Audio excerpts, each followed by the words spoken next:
Mozambique, let me get this straight. You can't even hold elections without turning it into a full-blown circus, and then you wonder why your citizens are rioting in the streets. Let me guess. The government rigged the results and then stood there shocked like a thief caught holding a live chicken from your backyard or stolen fried chicken at a braai. This isn't democracy. It's a comedy show without the laughter. Now I'm sure what you're wondering. Why on earth is this South African kid talking about a situation in Mozambique? He's not even there. He doesn't even live there, as if his country is doing well. And you're right, it's terrible here. But with Mozambique's situation being even worse, South Africans are sitting on the sidelines with popcorn, saying at least our power cuts are consistent. Your democracy isn't. And that's saying a lot, because let's be honest, Mozambique's situation makes countries like South Africa and Rwanda look like Switzerland at this point.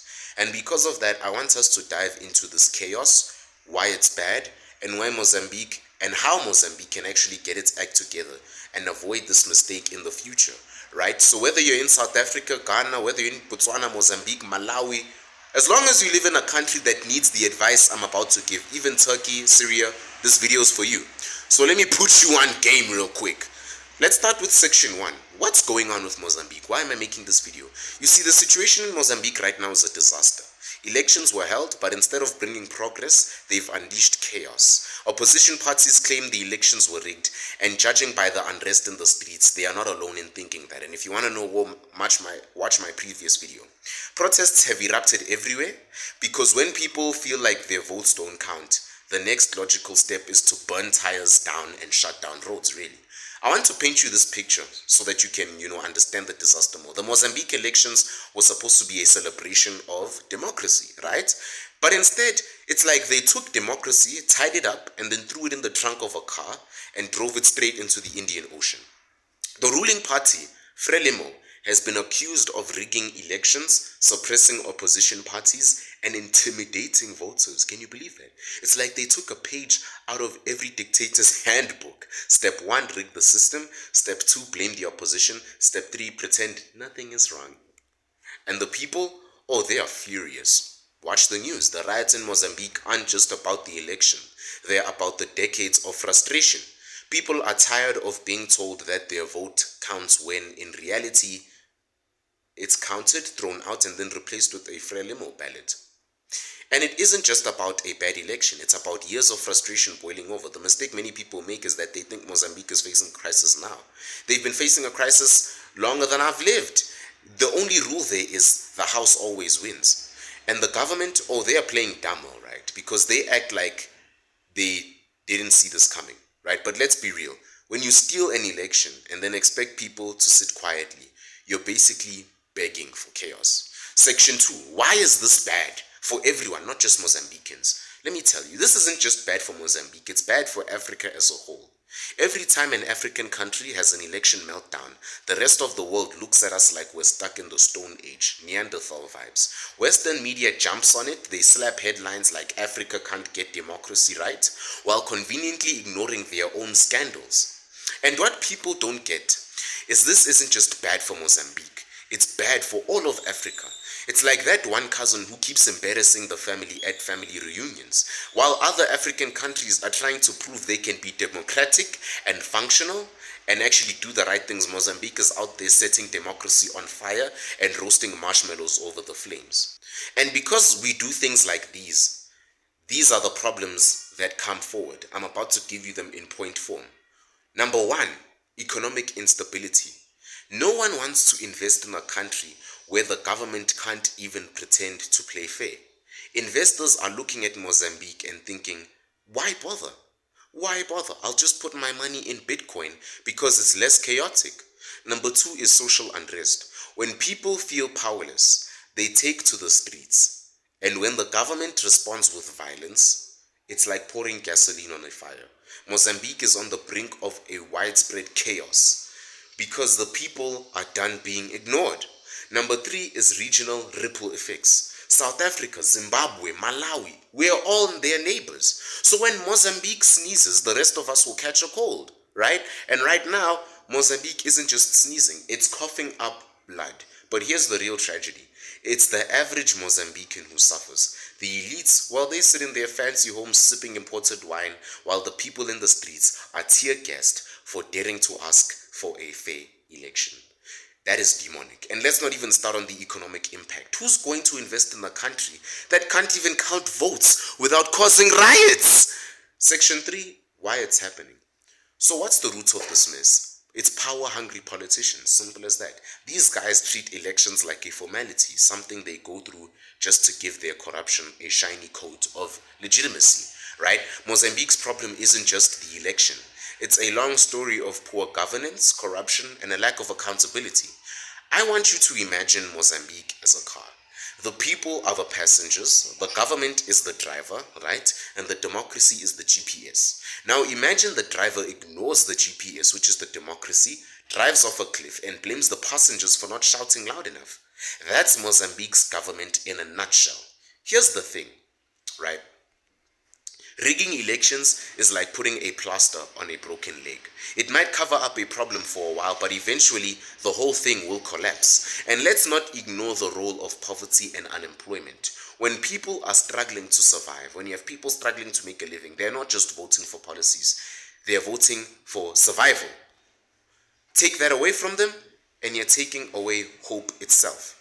Section 4. How Mozambique can fix this mess. Alright, enough roasting. I need you to get your pen and paper out and let's talk solutions. Take these notes down. I'm not just going to spit for nothing.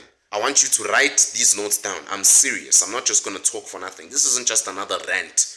It needs a plan, and I'm giving you that plan. Number 1, independent electoral commission. First things first, Mozambique needs a truly independent electoral commission. Are you writing? Not one filled with government puppets who know only how to say yes, boss. We are talking about a body that is transparent, a body that is accountable and trusted by the people. I hope you're writing notes. Imagine playing a soccer match. Don't write now. I'm just trying to make you understand. Imagine a soccer match where there's only a referee and coach for one of the teams. That's how the elections feel like in Mozambique. There's no fair play. You need a neutral referee for a fair game. They don't have that. Number 2, international oversight. Now continue writing. Bring in international observers. Okay, not as photo ops, but as actual watchdogs. Let people from countries that actually know how to count votes. The corruption in Mozambique is so bad, it makes the Nigerian scammers look like saints. Frelimo officials have been accused of siphoning off millions, while the average citizen struggles to afford basic necessities. You want a solution? Write this down. Create an independent anti-corruption unit with real power to investigate and prosecute. If you didn't write that, rewind the video. Corruption is like termites in a house. Okay, if you don't deal with them, they'll just eat away at the foundation until the whole thing collapses. Mozambique needs to call in the exterminators before it's too late. Number 3, technology is key. Keep writing. It's 2024. Why are we still using outdated systems? Electronic voting machines, blockchain technology, pardon my grease, and real-time results reporting can eliminate half the excuses for election fraud. And you know that. Right now, the Mozambican judiciary is about as useful as a solar-powered flashlight in a blackout. Judges are either bought off or are too scared to act. Number 5, you need to hold leaders accountable. Keep writing. This is the big one. Put NB next to it, because when you remove rights from people, you need to face real consequences. No more immunity for corrupt officials. The international community needs to step up. Put sanctions, diplomatic pressure, and public shaming, because that can go a long way in forcing Mozambique's government to clean up its act, right? South Africa faced similar challenges during apartheid, remember? And international pressure played a huge role in ending it. Mozambique needs that same level of global attention. Number 6, economic empowerment. Fixing elections isn't just about ballots, it's about giving people hope.